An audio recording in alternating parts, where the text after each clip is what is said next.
ഇന്ന് ഞാൻ ഉണ്ടാക്കി കാണിക്കുന്നത് തലശ്ശേരിയിലെ ഒരു ലഞ്ച് റെസിപ്പിയാണ്. വളരെ പെട്ടെന്ന് ഉണ്ടാക്കാൻ പറ്റുന്ന ഒരു ലഞ്ച് റെസിപ്പിയാണിത്. തലശ്ശേരിയിലെ സ്പെഷ്യൽ ഐറ്റംസ് ആയ തേങ്ങാച്ചോറും ഒരു നാടൻ മീൻ വരട്ടിയതും പിന്നെ അതിൻ്റെ കൂടെ ഒരു തേങ്ങാ ചമ്മന്തിയുമാണ് ഞാൻ ഉണ്ടാക്കി കാണിക്കുന്നത്. നല്ല കോമ്പിനേഷനാണ് ഇത് മൂന്നും കൂടി. നല്ല ടേസ്റ്റിയാണ് ഇങ്ങനെ കഴിക്കാൻ. അപ്പോൾ അതെങ്ങനെയാണ് ഉണ്ടാക്കുന്നതെന്ന് നമുക്ക് നോക്കാം.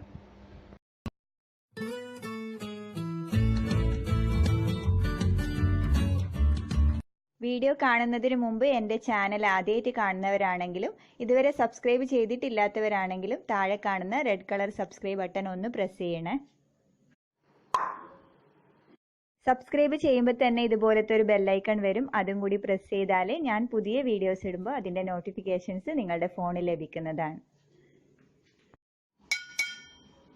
തേങ്ങാച്ചോറ് ഉണ്ടാക്കാൻ വേണ്ടിയിട്ട് ആദ്യം നമുക്ക് തേങ്ങ ഒന്ന് അരച്ചെടുക്കണം. അപ്പോൾ മിക്സിയുടെ ചെറിയ ജാറിലേക്ക് ഒരു 1/4 കപ്പ് തേങ്ങ ഇട്ട് കൊടുക്കാം. ഇനി ഇതിലേക്ക് ഒരു 1/2 ടീസ്പൂൺ മഞ്ഞൾപ്പൊടി, ഒരു 1/2 ടീസ്പൂൺ പെരിഞ്ജീരകം, കുറച്ച് വെള്ളം ഒഴിച്ചു കൊടുക്കാം. ഇനി ഇത് നമുക്ക് ഒന്ന് അരച്ചെടുക്കാം. നന്നായി അരയേണ്ട ആവശ്യമില്ല, ഒരു പകുതി അരവ് മതി. അപ്പോൾ നമുക്കിതൊന്ന് അരച്ചെടുക്കാം. അരച്ചെടുത്തിട്ടുണ്ട്. ഇതുപോലെ കുറച്ചൊന്ന് തരിതരി ഉണ്ടാവണം, നന്നായി പേസ്റ്റ് പോലെ ആവണ്ട. ഇനി നമുക്ക് തേങ്ങാച്ചോറ് ഉണ്ടാക്കാൻ തുടങ്ങാം. ഞാൻ കുക്കറിലാണ് തേങ്ങാച്ചോറ് ഉണ്ടാക്കുന്നത്. കുക്കർ ചൂടാൻ വെച്ചിട്ടുണ്ട്. കുക്കറിലാകുമ്പോൾ നമുക്ക് പെട്ടെന്ന് വെന്ത് കിട്ടും. അല്ലാതെയും നിങ്ങൾക്ക് ഉണ്ടാക്കാം. കുക്കറിലാകുമ്പോൾ നമുക്ക് പെട്ടെന്ന് ഒരു 3 വിസിലടിക്കുമ്പോഴേക്കും തേങ്ങാച്ചോറ് വെന്തിട്ടുണ്ടാവും. അപ്പോൾ നമുക്കിതിലേക്ക് 1 ടേബിൾ സ്പൂൺ നെയ്യിട്ട് കൊടുക്കാം. നെയ്ക്ക് പകരം വെളിച്ചെണ്ണയും ചേർത്ത് കൊടുക്കാം. നെയ്യാണ് കൂടുതൽ ടേസ്റ്റ്. ഇനി ഇതിലേക്ക് ഒരു 10-12 ചെറിയ ഉള്ളി ചെറുതായി അരിഞ്ഞത് ഇട്ട് കൊടുക്കാം. ചെറിയ ഉള്ളിക്ക് പകരം സവാളയും ചേർത്ത് കൊടുക്കാം. ഇനി ഇത് നന്നായി ഒന്ന് വഴറ്റി കൊടുക്കുക. ചെറിയ ഉള്ളി നന്നായി ഒന്ന് മൂത്ത് വരണം.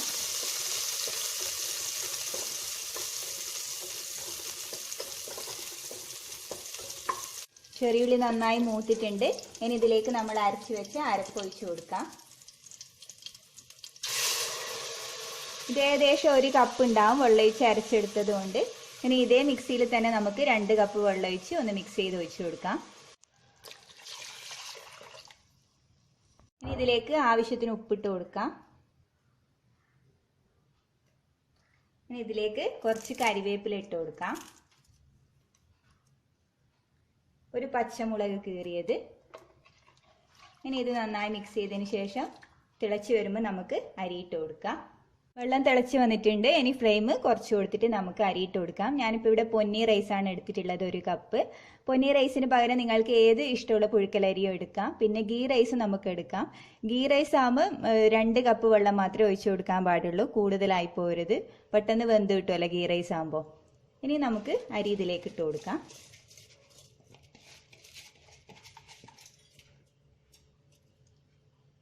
ഇനി ഇത് നന്നായി മിക്സ് ചെയ്ത് കൊടുക്കുക.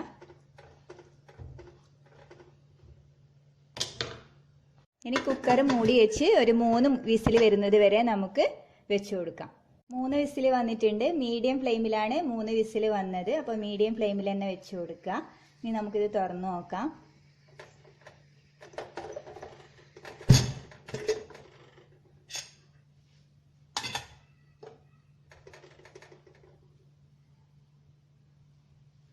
വെന്തിട്ടുണ്ട്. പൊന്നിയരി ആയതുകൊണ്ട് അധികം വേവ് ഉണ്ടാവില്ല. പുഴുക്കലരി, വെളുത്ത പുഴുക്കലരി ഏത് വേണമെങ്കിലും യൂസ് ചെയ്യാം. മട്ട അരി എടുക്കരുത്, അതാകുമ്പോൾ കൂടുതൽ വേവ് ഉണ്ടാവും, അത്ര ടേസ്റ്റും ഉണ്ടാവില്ല. പിന്നെ ഗീ റൈസ് എടുക്കുന്നതാണെങ്കിൽ 2 വിസിൽ വന്നാൽ മതിയാവും. മീഡിയം ഫ്ലെയിമിൽ 2 വിസിൽ വരുമ്പോൾ തന്നെ ഓഫ് ചെയ്ത് കൊടുക്കുക. വിസിൽ വന്നതിന് ശേഷം കുക്കർ അപ്പം തന്നെ തുറക്കാൻ പാടില്ല. അതിൽ നിന്ന് തന്നെ റൈസ് വേവണം, അതിൽ കിടന്ന് തന്നെ. അപ്പം കുറച്ച് കഴിഞ്ഞിട്ട് തുറന്നു കൊടുത്താൽ മതി. വിസിലൊക്കെ പോയതിന് ശേഷം തുറന്നാൽ മതി. അപ്പോൾ കറക്റ്റ് വേവായിട്ടുണ്ടാവും. ഇനി നമുക്ക് മീൻ വരട്ടിയെടുക്കാം. മീൻ വരട്ടാൻ വേണ്ടിയിട്ട് ഞാനിപ്പോൾ ഇവിടെ ആവോലിയാണ് എടുത്തിട്ടുള്ളത്. ഒരു 5 പീസ് എടുത്തിട്ടുണ്ട്. നിങ്ങൾക്ക് ഇഷ്ടമുള്ള മീൻ എടുക്കാം. ഏത് മീൻ വെച്ചും നമുക്ക് വരട്ടിയെടുക്കാം. ഇനി ഇതിലേക്ക് ആവശ്യത്തിന് ഉപ്പിട്ട് കൊടുക്കുക. ഇനി ഇതിൽ ഒരു ചെറിയ തക്കാളിയും ഒരു പച്ചമുളകും ഇട്ട് കൊടുക്കാം. ഇതിലേക്ക് പുളി ഇട്ട് കൊടുക്കാം. ഞാനിപ്പോൾ ഇവിടെ കുടംപുളിയാണ് എടുത്തിട്ടുള്ളത്. 2 ചുള പുളി എടുത്തിട്ടുണ്ട്, ചെറിയ ചുള. കുടംപുളി വേണം നിർബന്ധമൊന്നുമില്ല. ഞാനിപ്പോൾ ഇവിടെ കുടംപുളിയാണ് യൂസ് ചെയ്യുന്നത്, എൻ്റെ വീട്ടിൽ തന്നെ ഉള്ളതുകൊണ്ട്. അപ്പോൾ ഇതിൽ നമുക്ക് വാളംപുളിയും ചേർത്ത് കൊടുക്കാം. അതാകുമ്പോൾ ഒരു നെല്ലിക്ക വലിപ്പത്തിൽ എടുത്താൽ മതി. അത് കുതിർത്തിയിട്ട് പിഴിഞ്ഞൊഴിച്ച് കൊടുത്താൽ മതി. ഇനി ഇത് നന്നായി മിക്സ് ചെയ്തതിന് ശേഷം, ഉപ്പൊക്കെ നന്നായി മിക്സ് ചെയ്തതിന് ശേഷം ഒരു 10 മിനിറ്റെങ്കിലും വെക്കുക. എന്നാലേ മീനിൽ നല്ല ഉപ്പ് പിടിച്ചിട്ടുണ്ടാവും. ഇനി നമുക്കിതിൻ്റെ അരപ്പ് റെഡിയാക്കാം. മിക്സിയുടെ ജാറിലേക്ക് ഒരു 3 ടീസ്പൂൺ മുളക് പൊടി ഇട്ട് കൊടുക്കുക. എരിവുള്ള മുളക് പൊടിയാണെങ്കിൽ ഒരു 2-2.5 ടീസ്പൂൺ ഇട്ട് കൊടുത്താൽ മതി. ഇനി ഇതിലേക്ക് ഒരു 2 ടീസ്പൂൺ മല്ലിപ്പൊടി. മുളക് പൊടി കുറക്കുമ്പോൾ മല്ലിപ്പൊടിയും കുറച്ച് കൊടുക്കണം, ഇല്ലെങ്കിൽ മല്ലിപ്പൊടി കൂടുതലാകുമ്പോൾ ആ ഒരു കുത്തലുണ്ടാവും. ഇനി 1/4 ടീസ്പൂൺ മഞ്ഞൾപ്പൊടി. ആവശ്യത്തിന് വെള്ളം ഒഴിച്ച് കൊടുക്കുക. അധികം ലൂസാവേണ്ട, കുറച്ചൊരു ആവശ്യത്തിന് തിക്കായി അരച്ചു കൊടുത്താൽ മതി. അരച്ചെടുത്തിട്ടുണ്ട്. ഇനി നമുക്കിത് മീനിലേക്ക് ഒഴിച്ചു കൊടുക്കാം. ഇനി കുറച്ച് വെള്ളം ഒന്ന് മിക്സിയിൽ ഒഴിച്ച് മിക്സ് ചെയ്തതിന് ശേഷം ഒന്നുകൂടി വെള്ളം ഒഴിച്ച് കൊടുക്കാം. മീൻ 10 മിനിറ്റ് വെക്കണം നിർബന്ധമൊന്നുമില്ല. ഒരു 10 മിനിറ്റ് വെച്ച് കഴിഞ്ഞാൽ നല്ല ഉപ്പൊക്കെ പിടിച്ച് നല്ല ടേസ്റ്റ് ഉണ്ടാവും മീനിൻ്റെ കഷ്ണം. വരട്ടിയെടുക്കുന്നതെന്ന് പറയുമ്പോൾ അധികം വറ്റിച്ചെടുക്കുന്നതല്ല, അത്യാവശ്യത്തിന് ചാറുണ്ടാവും.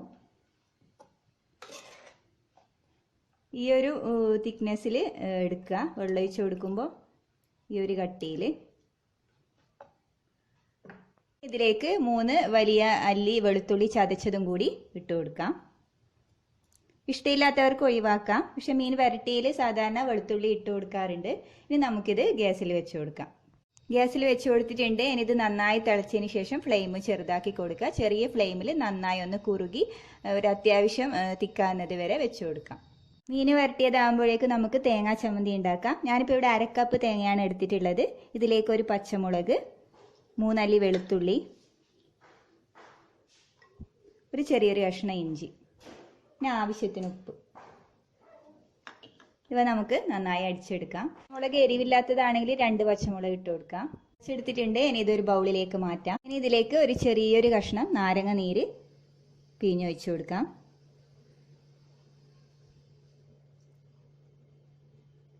ഇനി ഇത് നന്നായി ഒന്ന് മിക്സ് ചെയ്ത് കൊടുക്കാം. തേങ്ങാ ചമ്മന്തി റെഡിയായി. ചമ്മന്തി ബിരിയാണിയുടെ കൂടെയും കഴിക്കാൻ നല്ല ടേസ്റ്റാണ്. തലശ്ശേരിയിൽ ബിരിയാണിയുടെ കൂടെയും ചമ്മന്തി ഉണ്ടാവും. ബിരിയാണി, തേങ്ങാച്ചോറ്, അതുപോലത്തെ ഏത് റൈസിൻ്റെ കൂടെയും നമുക്ക് എടുക്കാൻ നല്ല ടേസ്റ്റിയാണിത്. ഇത് അറിയുന്നവരുണ്ടായിരിക്കാം, അറിയാത്തവർക്ക് വേണ്ടിയിട്ടാണ് ഞാൻ ഷെയർ ചെയ്തത്. മീൻ വരട്ടിയത് ഏകദേശം റെഡി ആയിട്ടുണ്ട്. വെള്ളമൊക്കെ വറ്റി നല്ല കറക്റ്റ് പാകമായിട്ടുണ്ട്. ഇതിനേക്കാളും കുറച്ചുകൂടി വറ്റും ചട്ടിയിൽ തന്നെ കുറച്ച് സമയം വെക്കുമ്പോൾ. മൺചട്ടിയിലാകുമ്പോൾ കുറച്ചുകൂടി തിളച്ചുകൊണ്ടിരിക്കുമല്ലോ. ഇനി ഇതിലേക്ക് നമുക്ക് ആവശ്യത്തിന് കരിവേപ്പില ഇട്ട് കൊടുക്കാം. ഇനി ഫ്ലെയിം ഓഫ് ചെയ്യാം. ഇനി നമുക്കിതിലേക്ക് വെളിച്ചെണ്ണയിൽ കടുകിട്ട് പൊട്ടിച്ചൊഴിച്ച് കൊടുക്കാം. 2 ടീസ്പൂൺ വെളിച്ചെണ്ണയിൽ ഒരു 1/2 ടീസ്പൂൺ കടുകിട്ട് പൊട്ടിച്ചൊഴിച്ച് കൊടുക്കാം. മീൻ വരട്ടിയത് ഇവിടെ റെഡി ആയിട്ടുണ്ട്. ഇത് നമുക്ക് സെർവിങ് ഡിഷിലേക്ക് മാറ്റാം. അപ്പോൾ നമ്മുടെ തലശ്ശേരി സ്പെഷ്യൽ തേങ്ങാച്ചോറും വരട്ടിയ മീനും ചമ്മന്തിയൊക്കെ റെഡി ആയിട്ടുണ്ട്. ഇത് നല്ല കോമ്പിനേഷനാണ് കഴിക്കാൻ. ഇതിൻ്റെ കൂടെ പപ്പടം പൊരിച്ചതും ഉണ്ടെങ്കിൽ അടിപൊളിയായിരിക്കും. അപ്പോൾ എല്ലാവരും ഉണ്ടാക്കി നോക്കുക. പിന്നെ മീൻ വരട്ടിയത് ഉണ്ടാക്കാൻ വളരെ എളുപ്പമല്ലേ. ഇത് ഒരു നാടൻ വരട്ടിയതാണ്. തലശ്ശേരിയിൽ ചോറിൻ്റെ കൂടെ എന്ത് കറി ഉണ്ടെങ്കിലും മീൻ വരട്ടിയത് മസ്റ്റായിരിക്കും. അതെല്ലാവർക്കും ഇഷ്ടമാണ് മീൻ വരട്ടിയത്. അപ്പോൾ എല്ലാവരും ട്രൈ ചെയ്ത് നോക്കുക. ഇത് ഇഷ്ടമായെങ്കിൽ ലൈക്ക് ചെയ്യാനും ഷെയർ ചെയ്യാനും കമൻറ്റ് ചെയ്യാനും മറക്കരുത്. നല്ലൊരു റെസിപ്പിയുമായി വീണ്ടും കാണാം. താങ്ക്